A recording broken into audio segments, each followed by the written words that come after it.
Take these 4 dowel pins that might be stuck to the head. If they are, pull them out of the head because they have to go in the block. They won't do you any good if they're in the cylinder head, because the intention of these is to hold the gasket in place while you install the cylinder head. And they're also to locate the cylinder head, but most importantly, they help you install the head gasket. And if you try to put them in the cylinder head, they'll bottom out, and these will actually go deep enough to be almost flush, so you want to get them out of there. Clean them out, get any debris out of there, compressed air.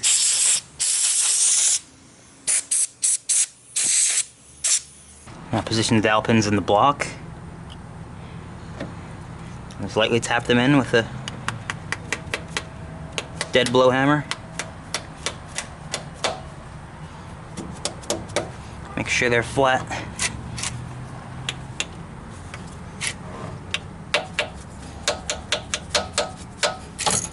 That's good. Now do the one at the rear of the block.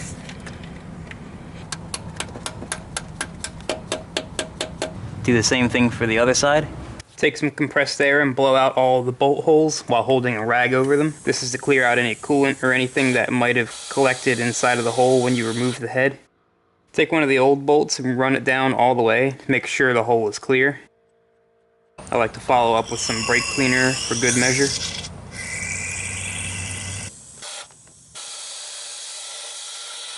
Now take some brake cleaner and a shop rag, and you have to remove every trace of oil that's on this deck surface. Oil, coolant, carbon, everything. It's got to be very clean.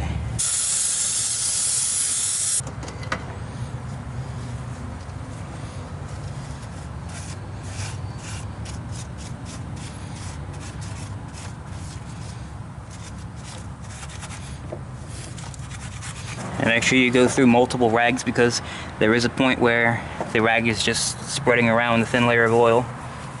Be wary of any little pieces of shop rag that might get torn off by the rough edges, like coolant passages and around the cylinders, and even sometimes into the lifter galleys. Just go through it, clean up any little lint bunnies that get in there, and you should be good. Now it's time to open up the head gasket set. Look at all the goodies we have here. So right now we are specifically interested in the head gaskets. These gaskets are symmetrical. Doesn't matter what side which one goes on. Just make sure you install it in the correct direction. Make sure you put a fresh set of gloves on before handling the head gasket. You cannot get any oil on these head gaskets.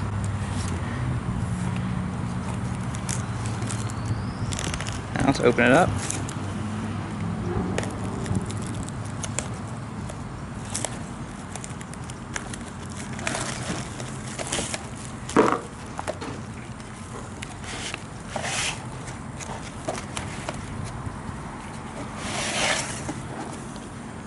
And there it is. Now you'll notice it's marked front. That tells you that this side has to be on the top. Just brush off any bits of cardboard debris that might have gotten on there. Before you put it on the block, just triple check that the block deck surface is clean and there's no nasty debris or any oil. Once you're satisfied with that, put the gasket on, line up with the dowel pins on the front and the back, and then just drop it on. Just like that. The cylinder heads also must be very clean and free of any oil and coolant residue. Once you're satisfied with how clean they are, it's time to bolt them on. Grab hold of the head by the exhaust and intake ports, line it up with the dowel pins in the block,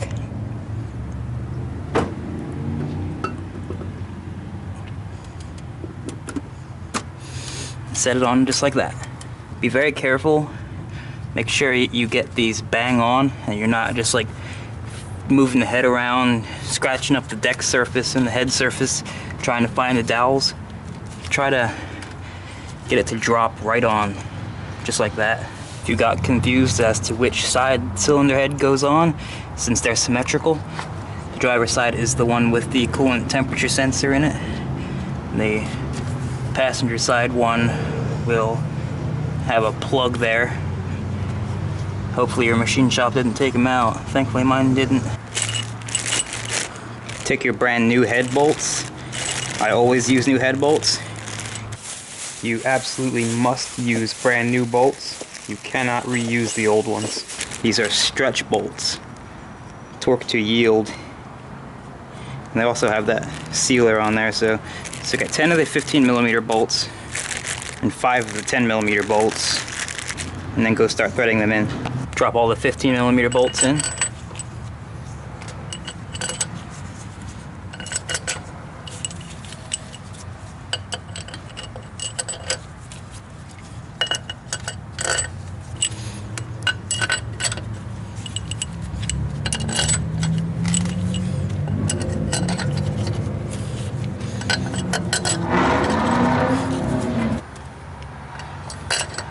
Drop the 10mm bolts in.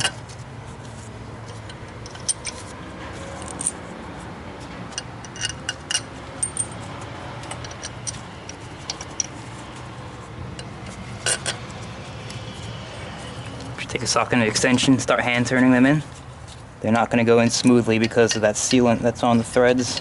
Now start running down the 10mm bolts. Again, don't tighten them, just get them to where they're down.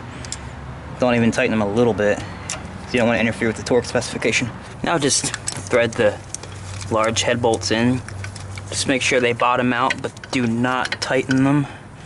Don't even tighten them a little bit. Just get them down to where you don't have to rotate them with the torque wrench too much. As soon as you feel the resistance of it bottoming out, stop turning. Don't tighten them even a little bit.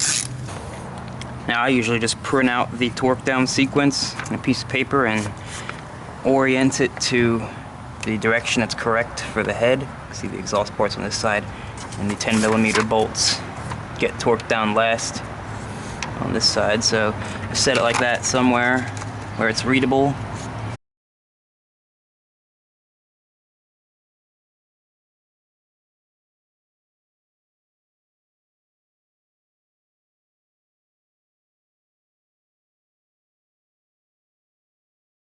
I take my inch-pound beam type torque wrench because they're more accurate than the click types in this low torque range.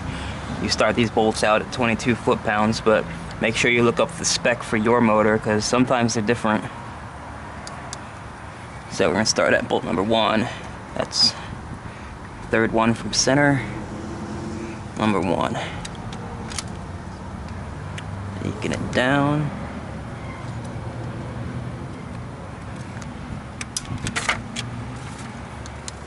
To 264 inch-pounds. Next one in sequence, directly below it. There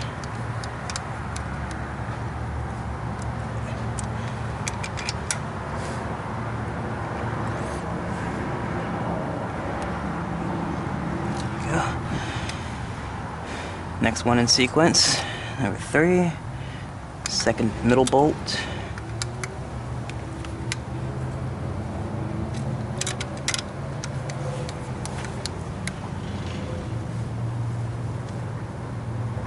Go.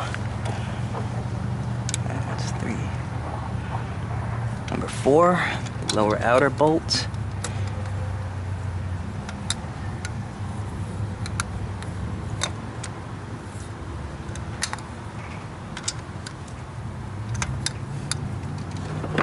This one's hard to reach.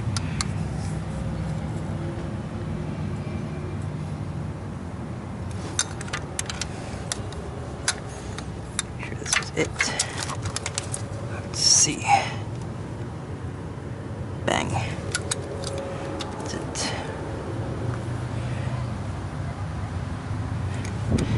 5.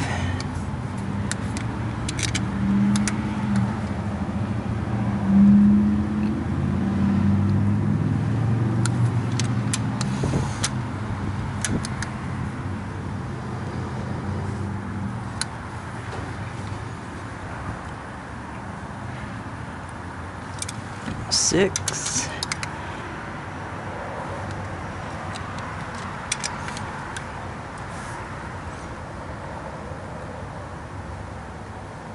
Bang. 7.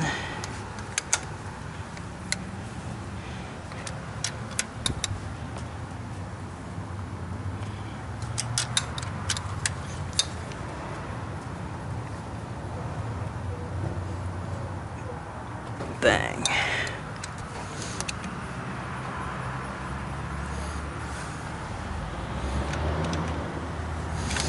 8. Hardest one of all to reach.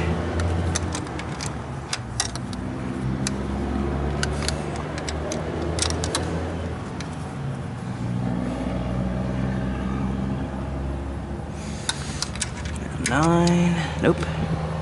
Yeah, that's 9. 9.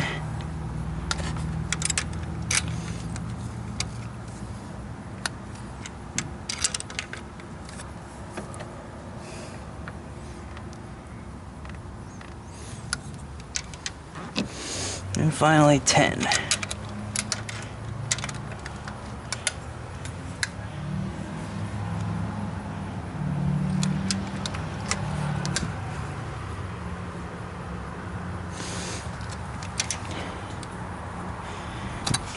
Now once you're done with that first stage, the second stage is a torque angle, since these are torque to yield bolts.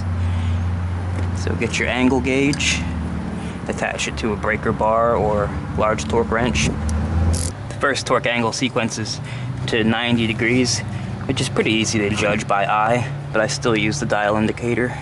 Just line it up somewhere where you're gonna have a free swing.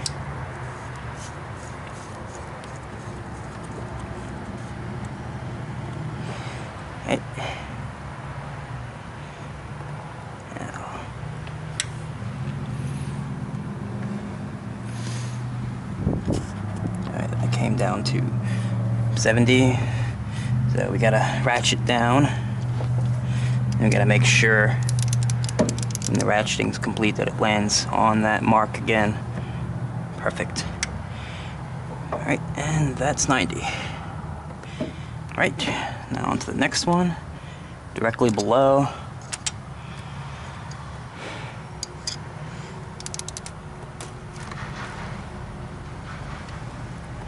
Reset the angle to 0.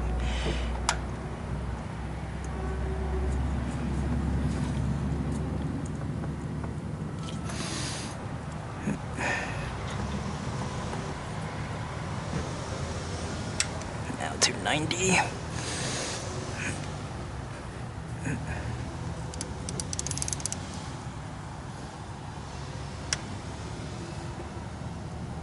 That's 90. Alright. Now number 3. And some of these you gotta use extensions and things and get creative.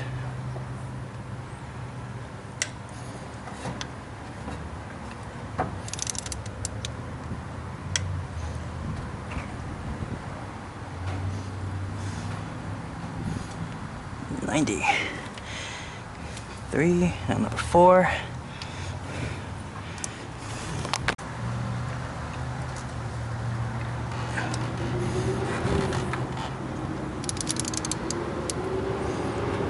$60.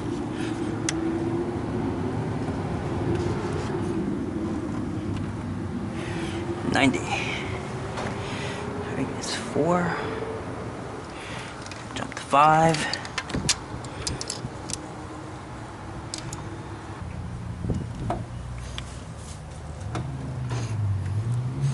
70.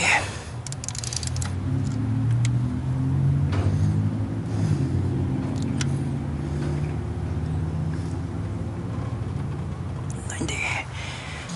Now 6.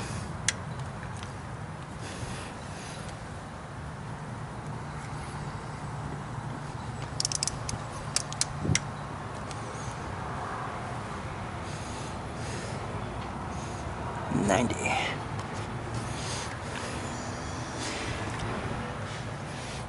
And jump right over to 7.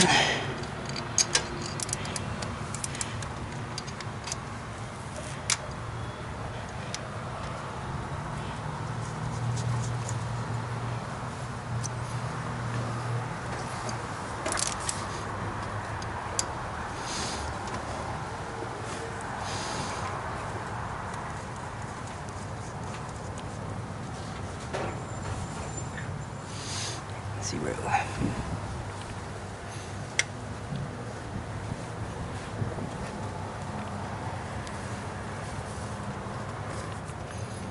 $75 at the stopper. 90.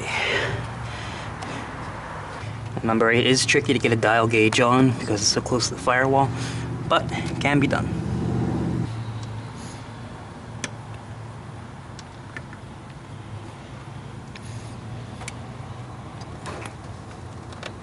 Nine. Another one that's tricky to see.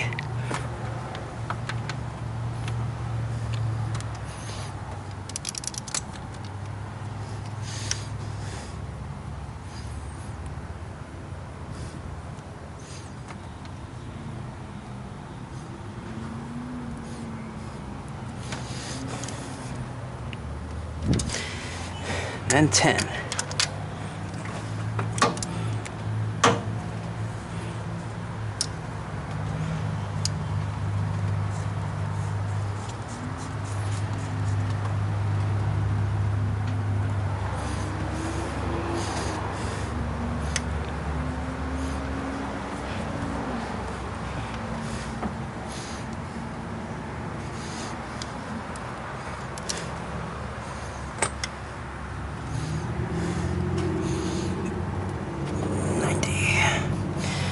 Okay, now you gotta do the final pass, which is 70 degrees on this particular motor.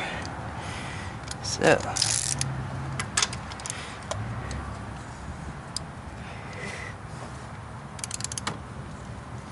get them to 70.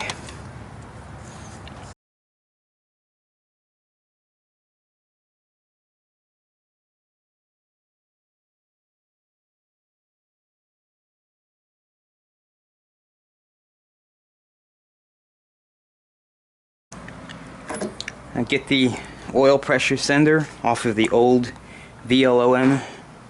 I use this special socket. It's an oil pressure sender socket, but any 1" to 1 16" inch socket should do.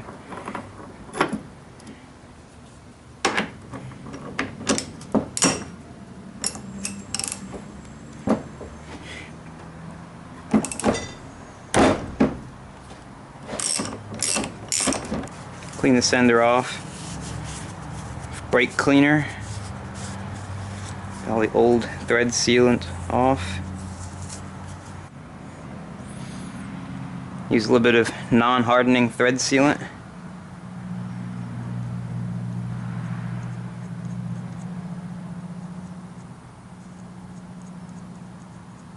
Remove the protective cap from the new VLOM. Thread it into the new.